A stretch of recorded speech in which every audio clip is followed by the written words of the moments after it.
주님께서 찬양을 통해서 영광 받으신 줄로 믿습니다. 새년을 맞이해서 간년들은 다 잊으시고 하나님의 은혜가 여러분에게 충만하시기를 주의 이름으로 축원드립니다. 제가 미국에서 오신 그 선교사님께서 한국어가 좀 서툴러 가지고 설교를 하시는데 조금 민망할 정도로 설교를 하셔서 제가 좀 적어서 이렇게 왔습니다. 형제 여러분 안녕하십니까? 오늘은 한 년은 가고 새년이 옵니다. 우리는 새년을 맞이함에 있어서 새년과 함께 보낼 몸과 마음의 준비가 필요하듯 가는 년을 과감하게 정리해야 할 마음가짐이 중요합니다. 참으로 간년들을 돌이켜보면 여러 가지 기대가 충만한 년도 있었지만 어떤 년은 대단히 실망스러웠고 별로 또 실망스러운 년도 있었습니다. 그러나 어떤 년은 참 재미있기도 했었습니다. 지금은 이 순간 우리는 새로 맞이하는 새년에 대해 우리 각자의 마음속을 과연 이 년은 어떤 년일까 하고 정말 한국어가 서툴러서 이분이 그래서 이번에 새년을 맞이해서 이 년은 어떤 년일까 하고 기대와 호기심으로 꽉 차였겠지요. 그러나 여러분 여기서 우리가 알아야 할 중요한 것은 2년 전년 할 것 없이 모든 년들은 하나님께서 반드시 복을 주실 줄로 믿고 새년을 맞이해서 모두가 하나님의 복이 임하기를 축원합니다. 이렇게 되게 좀 그렇죠? 우리말이. 어쨌든 새년을 맞이해서 간년들은 다 잊으시고 그래요. 여러분 한 해가 참으로 복된 2020년도가 되기를 다시 한번 축원드립니다. 새해를 맞이해서 하나님께서 우리에게 주시는 말씀, 제가 어떤 말씀을 할까 하다가 우리 하나님의 말씀은 시편 23편 요 말씀 간단하게 여러분에게 전달하고 말씀을 마치고자 합니다. 우리 성경 시편 23편에 있는 말씀 한번 찾아보시고요. 23편 1절부터 6절까지의 말씀입니다. 그래서 이 말씀 여호와는 나의 목자시니 내게 부족함이 없으리로다 요 말씀이죠. 요 말씀은 우리 모르는 분이 안 계시죠. 그리고 심지어 교회를 다니지 않는 분들도 이 말씀에 대해서는 압니다. 한번 이 말씀을 봉독하도록 하겠습니다. 제가 봉독해 드리겠습니다. 여호와는 나의 목자시니 내게 부족함이 없으리로다. 그가 나를 푸른 풀밭에 누이시며 쉴만한 물가로 인도하시는도다. 내 영혼을 소생시키시고 자기 이름을 위하여 의의 길로 인도하시는도다. 내가 사망의 음침한 골짜기로 다닐지라도 해를 두려워하지 않을 것은 주께서 나와 함께 하심이라. 주의 지팡이와 막대기가 나를 안위하시나이다. 주께서 내 원수의 목전에서 내게 상을 차려주시고 기름을 내 머리에 부으셨으니 내 잔이 넘치나이다. 내 평생의 선하심과 인자하심이 반드시 나를 따르리니 내가 여호와의 집에 영원히 살리로다. 아멘. 오늘 우리에게 새해를 맞이해서 하나님께서 우리에게 주시는 이 말씀인데 이 말씀이 여러분에게 반드시 이 말씀을 통해서 복이 임할 수 있는 복된 한 해가 되시기를 주님의 이름으로 축원드립니다. 자, 우리 말씀을 한번 제가 띄워주시면 한번 띄워줘 보세요. 23편 1절 말씀은 시편 23편은 다윗이 쓴 책입니다. 다윗이 쓴 시예요. 그래서 사실은 시적으로 좀 읽어야 되는데 제가 그렇게 시적인 감각이 뛰어나지를 못해서요. 좀 그렇습니다. 자, 먼저 이 말씀을 통해서 우리가 하나님께서 우리에게 주시는 말씀의 내용을 뭔가 봤더니 말씀대로 여호와는 나의 목자시니 내게 부족함이 없으리로다. 한번 읽어볼까요? 시작. 여호와는 나의 목자시니 내게 부족함이 없으리로다. 자, 이 말씀 여러분 이 말씀을 읽고 어떤 느낌이 옵니까? 여호와는 나의 목자시니 내게 부족함이 없다. 이게 다윗의 시거든요. 그런데 이 말씀은 먼저 다윗의 고백으로 우리가 이해를 해야 됩니다. 여호와는 나의 목자시니 내게 부족함이 없다라는 겁니다. 이 말씀은 우리 하나님께서, 여호와께서 나의 목자가 되어 주시니까 내가 지금까지 돌아왔던 모든 삶들에게 부족함이 없었다라고 하는 고백적 차원에서 먼저 이 말씀을 이해해야 된다라는 겁니다. 다윗이 자기 인생을 돌이켜보니까 지금까지 살아왔던 모든 과정 속에서 하나님이 나의 목자가 되어주시니까 내게 부족함이 없었다라는 겁니다. 자, 그러면 여기서 우리가 좀 생각할 수 있는 게 뭐냐면 여호와는 뭐예요? 나의 뭡니까? 목자. 그러면 여러분은 이렇게 생각하죠. 하나님 여호와는 나의 목자시니, 그러면 우리가 이 내용을 우리가 가지고 있는 사고방식 속에서 이해를 한단 말이에요. 그래서 목자 그러면 어떤 느낌이 듭니까? 푸른 초장 위에서 양들을 몰고 계시는 우리 예수님의 모습. 어떻게 보면 좀 더 낭만적으로 여호와는 나의 목자시니, 그렇게 하면 너무나도 낭만적으로 생각하고 있다라는 거예요.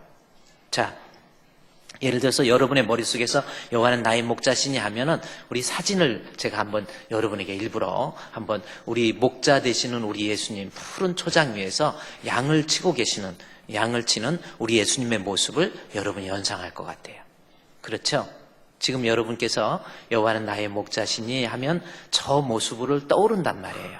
그래서 푸른 초장이 있고 물이 있고 그곳에서 우리 예수님께서 우리를 인도하시는 그러한 모습, 참 아름답죠? 저런 그림이 많이 있잖아요. 그런데 사실 다윗이 고백할 때 이 목자라는 고백 속에서는 그러한 뜻이 아니에요. 그러니까 지금 우리의 관점에서 목자를 이해할 것이 아니라 차라리 우리가 이 말씀을 쉽게 이해하려면 목자라는 말보다는 오히려 여호와는 나의 농부가 되시니, 농부라고 고백하는 거, 그게 더 좋습니다. 요한복음 15장 1절 말씀에 보면 바로 그 말씀이 있어요. 우리 예수님께서 뭐라고 하냐면 나는 참 포도나무요 아버지는 농부시다, 이렇게 표현하고 있습니다. 그러니까 하나님 아버지가 농부가 되어 주신다. 포도나무인데 농부가 되어 주신다. 그러면 농부의 의미는 여러분 어떻게 받아들여지고 있습니까? 그러니까 지금 우리 시편 23편을 우리가 유대인들이 가지고 있는 이 목자의 개념으로 이해하지 않고 우리 입장에서 목자에 대한, 양과 목자의 관계 속에서 너무 낭만적으로 이해하지 말라라는 거예요. 오히려 이 목자를 이해하려면 이 목자라고 하는 이 부분을 농부로 이해하는 것. 포도나무에 있어서 농부. 그러면 어떤 의미입니까? 포도나무와 농부의 관계는 어떤 관계입니까? 포도나무를 심어야 되죠. 심어서 자라게 하기 위해서 영양분도 공급해줘야 되고 물도 공급해줘야 되고 어느 정도 자라면 가지치게 해줘야 되고, 또 이게 포도밭에 가보면 햇빛을 이렇게 가려서 열은 빠져나가지 않게 이렇게 가려서 그렇게 해주고, 적절할 때 필요 없는 가지나 또 열매도 따주고, 그렇게 해서 고생해서 하나의 포도나무 열매를 맺게 되잖아요. 그렇죠? 여호와는 나의 목자라는 개념을 우리가 생각하는 그러한 낭만적인 모습으로서의 목자가 아니라는 겁니다. 히브리인들에게 있어서 목자는 어떤 의미입니까? 양이 태어났어요? 그러면 새끼 때부터 닦아줘야 되고요. 그 다음에 전 먹여줘야지요. 그 다음에 데리고 다니면서 또 푸른 풀 먹여줘야 되지요. 그 다음에 낮에 뜨거운 햇빛을 피할 수 있도록 만들어줘야 되지요. 또 저녁에 추운 날씨에 추운 온도에 견딜 수 있도록 또 따뜻하게 해줘야 되지요.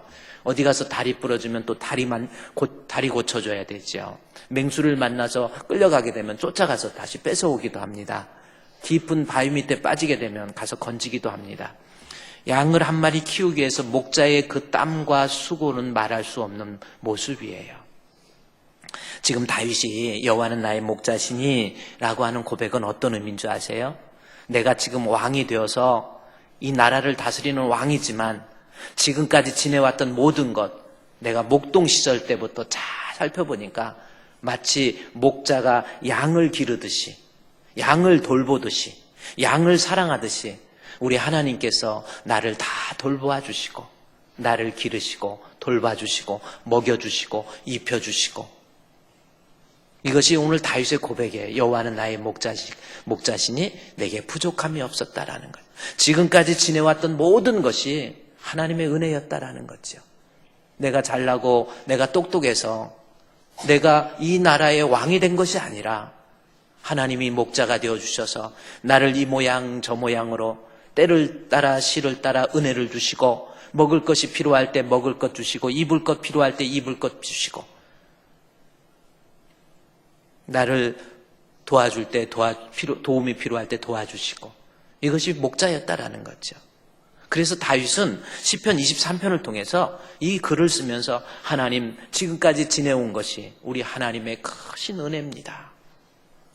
내가 똑똑해서 이 나라 왕 된 거 아니지요. 하나님이 도와주셨지요. 하나님이 길러주셨죠. 하나님이 나를 보호해 주셨죠. 돌아온 과정들을 보니까 그거야말로 하나님의 은혜. 여러분, 우리 새해를 맞이해서요, 2019년도 지금까지 살아왔던 모든 과정 속에서 다윗의 고백이 우리의 고백이 되어야 될 줄로 믿어요. 지금까지 지내온 것이 하나님의 크신 은혜. 우리가 자주 부르는 하나님의 은혜. 내가 잘나고 똑똑해서 내가 직장생활 잘해서 이만큼 먹고 삽니까? 내가 이만큼 이런 집에서 살 수 있고 우리 가정이 이만큼 되고 이것이 모든 것이 하나님의 은혜예요. 믿으십니까? 우리 따라합시다. 하나님의 은혜입니다. 아멘. 오늘 이렇게 보니까 우리 양기대 시장님이 와 계신 것 같아요. 어떻게 11시부터 줄기차게 보통 오셨다 중간에 얼른 도망가시기가 바쁜데 어떻게 2시간 내내 어떻게 계세요? 참 감사하고요. 양기대 시장님 오늘 느닷없이 제가 목자와 양을 얘기하다 보니까 양기대가 양이잖아요. 근데 양기대 시장님 이제 뭐 시장님 이제 2번 시장님 하셨는데 국회의원도 사실은 2번이나 떨어졌고 그랬죠? 국회의원 2번 떨어졌죠? 2번 떨어졌고 그 다음에 시장님 되셔서 2번 시장 하시고 참 그래요. 근데 이렇게 제가 정치적인 얘기를 하는 게 아니라 우리 양기대 시장님이 이제 시장님 은퇴하셨으니까 시장님으로 계실 때 광명이 많이 발전한 것 같아요. 특히 동굴 해가지고 1년에 그 동굴에서 입장료만 해도요 광명에다 갖다 주는 입장료 그게 한 80억 되지요? 네, 80억 정도. 그래서 광명시가 빚 없는 도시가 돼버렸어요. 그래서 우리 시장님, 이게 광명시가 돈이 많이 생겼는데 어떻게 할까요? 그래서 제가 그때 아이들한테 교복을 한번 해줍시다. 해가지고 교복했죠? 그래. 지금, 그래서 광명이 아주 부자가 돼버렸어요. 그런데 우리 양 시장님, 오늘 기왕 예배 참석하셨는데, 양 시장님이 똑똑해서 광명이 이렇게 된 거 아니지요?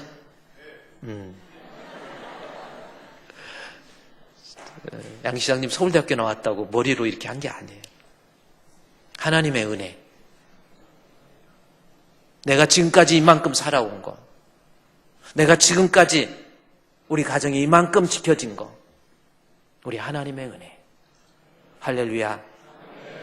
다윗의 고백처럼 여러분 2020년도 새해를 맞이해서 내가 지금까지 살아온 것. 그래서 우리 찬송가에 지금까지 지내온 것 주의 크신 은혜라 한이 없는 주의 사랑 어찌 이루 말하랴 자나깨나 주의 손이 항상 살펴주시고 모든 일이 주 안에서 형통하게 되었네. 할렐루야. 주님의 은혜예요. 고백하십니까? 내가 잘나서 그래요? 여러분이 공부 많이 해서 실력이 있어서 회사에서 이리 뛰고 저리 뛰어서 이만큼 삽니까? 다윗의 고백처럼 다윗이 왕이 된 것이 하나님의 은혜라는 거예요. 이것이 여호와는 나의 목자시니 내게 부족함이 없었다라는 겁니다. 또 하나 이 본문의 말씀을 통해서 시편 23편 1절에 여호와는 나의 목자시니 내게 뭐라고 그랬어요? 그러면 부족함이 없다라고 하는 것. 이것이 다윗의 지금까지 살아왔던 고백이라고 한다면 이제 우리의 고백이 이제는 여호와가 나의 목자가 되시면 우리에게 주어지는 복이 뭡니까? 첫 번째, 부족함이 없다라는 겁니다. 그런데 시편 23편 1절 말씀을 한번 자세히 보십시오. 여호와는 나의 목자시니 부족함이 없다. 좀 이상하지 않습니까? 그냥 여호와는 나의 목자시니 참 풍성합니다. 이렇게 말하면 될 거를 왜 부족함이 없다고 말할까요? 그러면 이 시편의 기자 다윗이 여호와가 나의 목자가 되어주시니까 내가 참 풍성하고 행복하게 살았다 이러면 될 것을 여호와가 나의 목자니까 내게 부족함이 없다라고 왜 표현했냐는 거죠. 저는 이 말씀을 읽으면서 어떤 생각이 들었냐면 하나님이 나의 목자가 되어주시면 우리가 인생을 살면서 부족함의 위기에 처한다 할지라도 그 부족함마저도 하나님께 감사가 될 수 있다는 거예요. 여러분, 사람이 늘 건강한 사람들이 있잖아요. 저도 몸이 좀 약해. 그래서 약하면은 건강이 얼마나 큰 축복인지 압니다. 그래요.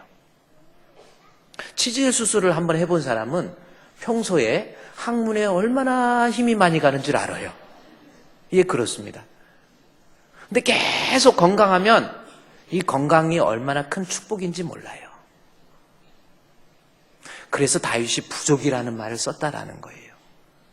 인생을 살면서 그래요. 하나님이 나의 목자가 되어주시면 내가 닥치게 될 여러 가지 위기 속에서 어려움 속에서 곤란함 속에서도 하나님 앞에 원망하지 않고 불평하지 않고 감사할 수 있는 사람이 된다. 이 뜻이라니까요. 하나님이 나의 목자가 되고 진짜 하나님을 믿고 의지하고 따라가게 되면 내가 설사 인생을 살면서 어려워도 힘들어도 눈물 나는 사연이 생겨도 하나님 원망하지 않고 불평하지 않고 오히려 하나님 앞에 감사할 줄 아는 이것이 하나님의 은혜이지요. 이것이 하나님 앞에 감사이지요. 라고 하는 것을 깨닫는 사람이 된다니까요. 그래서 본문의 말씀에 23장 1절 말씀에 부족함이 없으리로다. 그러면서 4절 말씀에 한번 볼까요? 시편 23편 4절 말씀에 내가 사망의 음침한 골짜기. 그래요. 2020년도에 우리가 항상 좋은 일만 생기는 게 아니에요. 때로는 위기도 닥칩니다. 얼마나 큰 위기입니까? 사망의 음침한 골짜기를 다닐지라도 하나님을 목자로 삼는 사람은 해를 두려워하지 않는다라는 거예요. 어떤 일에 있어서도 하나님을 목자로 삼으면 결코 두려워하거나 불안해하거나 원망하거나 불평하거나 짜증내지 않는다라는 거예요. 그래서 목자로 삼은 사람에게 결국은 살아가면서 정신적으로 늘 행복한 삶. 여기 본문의 4절 말씀을 좀 더 보면요. 하나님이 나의 목자가 되어주시면 사망의 음침한 골짜기를 다닌다 할지라도 얼마나 두려워요? 하나님을 목자로 안 삼은 사람은 불안하죠. 그러나 두려워하지 않고 또 하나 뭡니까? 주께서 나와 함께 하시니까 주의 지팡이와 막대기마저도 나의 뭐가 됩니까? 안위가 된다라는 겁니다. 지팡이와 막대기는 때리는 거예요. 그래요. 살아가면서 갑자기 문제가 생길 수도 있습니다. 한 대 맞을 수도 있어요. 그래도 하나님을 목자로 삼는 사람은 결코 그 매를 맞는 그것 때문에 하나님 앞에 곁길로 가거나 딴 길로 가지 않아요. 오히려 그 매를 맞으면서도 안위, 하나님 앞에 행복해하고 감사한다니까요. 제가 목회하면서 보면은 자꾸 살아가면서 불평하고 어느 때는 막 좋았다가 어느 때는 좀 힘들면 금방 사람이 인상부터 달라져요. 기분 나쁘면 예배부터 빠지고 그냥 즉각 나타나 버려요. 아니에요. 진짜 하나님을 목자로 삼는 사람은 부족함마저도 감사할 수 있는 사람, 두려움마저도 담대해질 수 있는 사람, 지팡이와 막대기를 맞는 한이 있더라도 하나님 앞에 감사할 줄 아는 그러한 사람이 될 수 있다라는 겁니다. 여러분, 하나님을 목자로 삼아서 새해에 무슨 일을 당해도 결코 감사하고 원망해서 감사하면서 살아갈 수 있는 우리 성도 되시기를 주의 이름으로 축원드립니다. 또 하나요. 여호와를 목자로 삼으면 아주 중요한 말씀을 얘기하죠. 1절 말씀에 부족함이 없다 해서 정신적으로 행복한 사람, 이런 사람이라고 한다면 2절 말씀에서는 그가 나를 푸른 풀밭에 누이시며 쉴만한 물가로 인도해 주신다라는 말씀이 있습니다. 여기 푸른 풀밭 그리고 쉴만한 물가로 인도해 주신다라는 겁니다. 자, 하나님을 목자로 삼으면 정신적으로 두려움 없이 불안함 없이 또 부족함도 감사할 수 있는 그런 사람이 된다면 이제는 육신적으로 이 양에게 필요한 풀과 그 다음에 물을 공급해 준다는 것. 여기 본문의 말씀에 푸른 풀밭에 누이시며 쉴만한 물가로 인도해 주신다고 그랬는데 여러분 양은요 어디 가야 푸른 풀밭이 있고 쉴만한 물가가 있는지 양은 몰라요. 그렇죠? 양이 어떻게 되면 저도 어렸을 때 우리 집에서는 양 대신에 염소를 좀 키웠어요. 제가 어렸을 때 어머니가 저 낳고 젖이 없어가지고 그때는 동네 막 아줌마들 젖을 먹고 컸어요. 제가. 그래서 우리 큰 누님이 저를 업고 다니면서 막 이제 젖이 없으니까 이거 뭐예요? 쌀뜨물 누나가 그래요. 그 누룽지 물같이 만들어서 아기가 이제 젖이 없으니까 그때는 우유가 없을 때예요. 그래서 한 대 딱 때리면 울면 그때 입에다 넣어줬대. 그러니까 이디오피아 사람처럼 배만 볼록 나온 거예요. 그러다가 이제 어느 정도 아기가 좀 크니까 업고 다니면서 동네 아줌마들 아줌마 우리 아기 젖 좀 줘요. 우리 아기 젖 좀 줘요. 그래가지고 제가 우리 동네 아줌마들 웬만한 젖은 다 먹어본 거예요.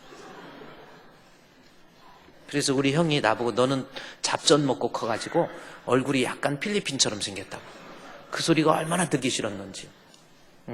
그래요.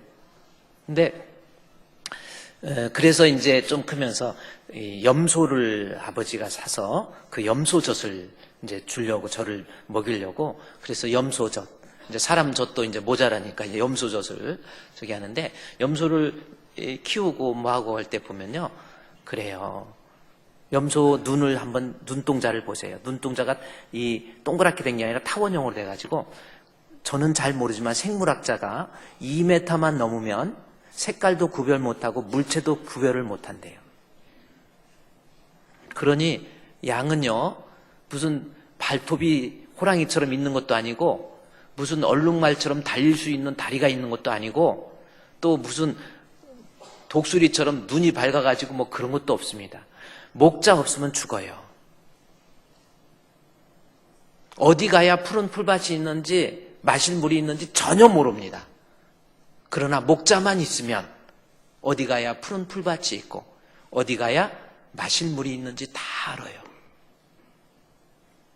우리의 갈 길, 새해 2020년도 우리가 어떻게 살아야 될지, 내가 무엇을 어떻게 해야 될지 여러분 하나님을 목자로 삼으세요. 하나님께서 우리의 앞길을 인도해 주세요. 그렇잖아요. 우리가 뭘 내 앞길에 앞으로 당장 내일 될 일도 모르는 거예요. 그럴 때마다 우리 하나님이 나의 목자가 되어주시면 나를 여기 본문의 말씀 푸른 풀밭과 쉴만한 물가로 육신적으로 살 수 있도록 하나님께서 은혜 주셔서 가무는 해에도 마르지 않는 샘의 축복. 요즘 경제가 얼마나 어렵습니까? 여러분 어떻게 살 거예요? 참 힘들죠? 정말 우리나라 경제가 OECD 30개국 중에서 28위. 제일 꼴찌예요, 지금. 그 성장률이. 심각한 겁니다, 여러분. 우리가 앞으로 어떻게 살 거예요? 2020년도에 하나님을 목자로 삼으세요. 어려울 때 힘들 때마다 주여, 나 먹고 살기 힘들어요. 나 육신적으로 병들었어요. 하나님이 인도해 주세요. 내 갈 길 멀고 밤은 깊은데 빛 되신 주 저 본향 집을 향해 가는 길 비치소서. 내 가는 길 다 알지 못하나 한 걸음씩 늘 인도하소서. 새해에는요 여러분이 무엇을 해야 될지, 우리 아이들을 어떻게 해야 될지, 우리가 뭘 어떻게 먹고 살아야 될지, 이 모든 것 하나님이 목자가 되어주셔서 푸른 풀밭과 쉴만한 물가로 인도함 받으시기를 주의 이름으로 축원드립니다.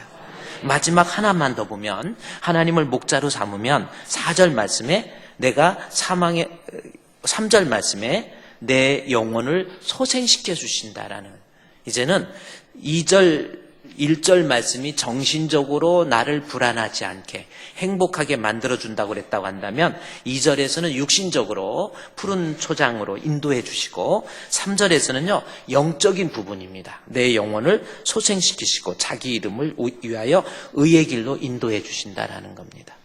영적인 행복. 여러분, 사람은요, 떡으로만 사는 게 아니에요. 육신이 전부 아닙니다. 여러분이 아무리 세상에서 가진 것 많고 실력 있고 능력 있어도요, 김일성도 죽었고 진시황도 죽었고요, 여러분도 다 죽을 거예요. 세상에 썩어져 없어져 버릴 육신만을 위해서 살지 마세요. 영적인 것 중요합니다.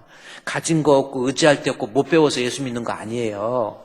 하나님 분명히 살아계신단 말이에요. 하나님을 나의 목자로 삼고 주님을 철저히 의지하면 나를 영적으로 영혼을 소생시켜 주신다는. 소생은 죽은 거 살리는 거예요. 내가 미지근한 신앙, 연약한 믿음, 하나님께서 뜨겁게 살려주세요. 하나님을 목자로 의지해서 주님 말씀대로 순종하면서 살아가면 하나님께서 내 영혼을 소생시키시고 자기 이름을 위해서 의의 길로 인도해 주세요. 그러니까 영적으로 살려주실 뿐만 아니라 여기서 자기 이름을 위해서 의의 길로 인도해 주신다 그랬죠? 이것은 하나님께서 영적으로 살려주셔서 영적인 신앙이 생겨서 믿음이 생겨서 그걸로 끝나는 것이 아니라 하나님께서 자기 이름을 위해서 천국으로, 여기서 의의 길이라는 것은 여기 다음에 나오죠. 여기 5절 말씀에 이겁니다. 주께서 원수의 목전에서 내게 상을 차려주시고 기름을 내 머리에 부으셨으니 내 잔이 넘치나이다. 이게 무슨 뜻이에요? 영적인 복에 하나님이 영적으로 내 영혼을 살게 해주시고 내 믿음을 뜨겁게 해주셔서 나로 하여금 원수의 목전에서 상을 베푸신다. 이건 뭐 상은 어워드가 아니고 이 상은 뭐냐면 밥상 차려주는 거예요. 천국의 잔치에 참여해서 밥상 차려주시고 거기에 보면 기름을 내 머리에 부었다. 이게 무슨 뜻인지 아십니까? 하나님께서 영적으로 살게 해주셔서 죽으면 지옥 가는 것이 아니라 하나님께서 천국에서 밥상을 차려주시고 잔치상을 베풀어 주시고 기름으로 내 머리에 부었다라는 것은 팔레스타인들의 습관 속에서, 전통 속에서 어떤 것이 있냐면요, 집에 아주 귀한 손님이 왔을 때 머리에다가 기름을 붓습니다.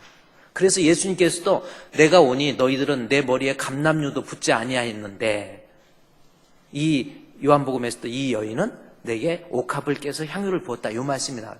옥합을 깨서 향유를 부은다, 머리에 기름을 바른다, 이게 무슨 뜻이냐면 가장 존귀하게 여긴다라는 뜻이에요. 그래서 본문의 말씀에 기름을 내 머리에 부으셨다.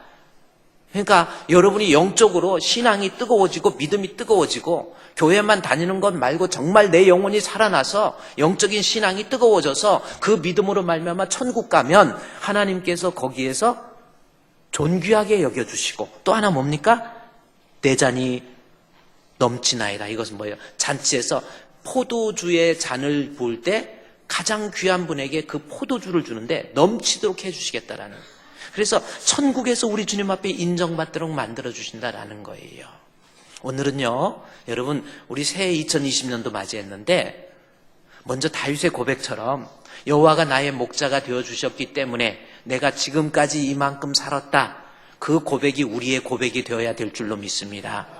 그리고 앞으로는 우리가 하나님 앞에 인생을 살면서 2020년도에 우리 하나님을 나의 목자로 삼고 주님을 의지하시면서, 양이 목자를 의지하듯이 한번 의지하면서 살아보세요. 여러분에게 영육간의 행복이 있다라는 겁니다. 제가 한 권의 책 하나만 여러분에게 소개해주면요, 찰스 알렌이라고 하는 사람이 쓴 책입니다. 심령의 치료자 하나님이라는 책이에요. 저 책은 뭐 여러분이 구입해서 읽을 만한 그러한 책은 아닌데, 저 말씀이 뭐냐면 심령의 치료자 하나님이라는, 어떤 분이 회사에 들어가서 말단으로 살면서 너무너무 고생하고 동분서주 아침 일찍 일어나고 저녁 늦게까지 하면서 평사원으로 들어가서 계장이 되고 과장이 되고 그 다음에 부장이 되고 전무가 되고 그 회사 사장까지 됐어요. 정말 사장까지 되기가 힘든데 사장까지 됐어요. 그런데 사장까지 되고 난 다음에 다른 데서 막 오는 스트레스, 이거저거 스트레스 때문에 이 사람이 실제적으로 우울증을 앓게 되는 겁니다. 정신병을 앓게 되는 거예요. 돈은 벌고 지위도 올라갔는데 완전히 이 사람이 이 스트레스로 인해서 정신병이 돼버린 거예요. 그래가지고 너무너무 걱정해서 신경정신과 병원에 가서 의사한테 처방을 받는데, 그 의사 선생님이 한참 이 사람과 이야기하면서 상담하면서 그분에게 하신 말씀이 뭐냐면 찰스 알렌이라고 하는 목사님이 계신데 그 목사님한테 가서 처방받으세요. 그리고 그 신경정신과 의사가 찰스 알렌, 저 책의 저자한테 보낸 거예요. 그래서 그 목사님이 그분이 딱 오시니까 보니까 고생을 해서 이 우울증 약을 먹다 보니까 잠을 제대로 못 자고 빼빼 마르고 육신적으로는 너무나도 피폐해진 거예요. 정신적으로도 너무 피폐해진 거예요. 그래서 목사님이 상담하다가 처방전을 써줍니다. 처방전을 주면서 제가 이 처방해주는 이 약은 하루에 5번씩 반드시 먹어야 됩니다. 그래요. 예, 그래요. 그래가지고 5번. 아침에 일어나서 1번 먹고, 식사하고 1번 먹고, 점심 먹고 1번 드시고, 저녁 먹고 1번 드시고, 그 다음에 잠자기 전에 1번, 하루에 5번. 그래야만 됩니다. 그랬더니, 예, 그래요. 그래가지고 처방전을 해서 갖다 줬어요. 주니까 이제 가지고 와서 집에서 딱 뜯어보니까, 아침에 일어나서 딱 뜯어보니까 약은 없고 거기에 성경이 있는 거예요. 성경의 내용이 뭐냐면 시편 23편, 오늘 이 책이 내용입니다. 여호와는 나의 목자시니 내게 부족함이 없으리라. 이걸 먹으랬는데 이걸 어떻게 해야 되지? 해서 이분이 이걸 먹으라고 그래서. 그래서 아침에 일어나서 이거를 읽으라고 하는 건가 보다. 그래서 읽고, 그다음에 아침 먹고 읽고, 점심 먹고 읽고. 그래서 한 달 동안 처방을 받은 거예요. 그런데 한 15일쯤 되니까 실제적으로 그분이 여호와는 나의 목자시니 내게 부족함이 없으리로다. 그 말씀 앞에 꼬꾸라지는 거예요. 그래, 인생을 살면서 내가 이리 뛰고 저리 뛰고 그런다고 행복해지는 게 아니라는 겁니다. 우리 하나님을 철저히 의지하고 주님을 나의 목자로 삼게 되니까 마음의 두려움이 사라져요. 정말 이분이 그런 거예요. 마음의 두려움이 사라지더라는 거예요. 그러니까 부족함이 없어지는 거예요. 사망의 음침한 골짜기에 가도 두려움이. 옛날에는 누가 나를 쫓아올까. 이제는 하나님 앞에 여호와가 나의 목자가 되시니까 두려움이 사라지고 걱정이 사라지고 연약한 육신이 다시 강해지게 되고 먹지 못하는 음식을 다시 먹게 되고. 오늘도 아까 제가 우리 박승리 집사님, 우리에게 부족한 저에게 목사님 고맙습니다 했는데, 우리 박승리 집사님도 갑상선도 있고 잠을 전혀 못 주무시는 거예요. 제가 얼마나 마음이 아픈지. 전혀 잠을 못 주무시고 이거 금방 죽을 것 같아요. 같이 기도하면서 아까 그랬죠. 하나님 말씀이 신경정신과 병원에 가서 약을 처방받아서 내가 치료받는 것보다 빠르다니까요. 오늘 이 주신 말씀처럼 여러분 새해에 이 말씀을 먹으라고 그랬으니까 이 말씀 붙잡고 읽고 묵상하고 기도하고, 그래서 영육간에 참으로 복된 우리 주풍교회 성도 되시기를 주의 이름으로 축원드립니다.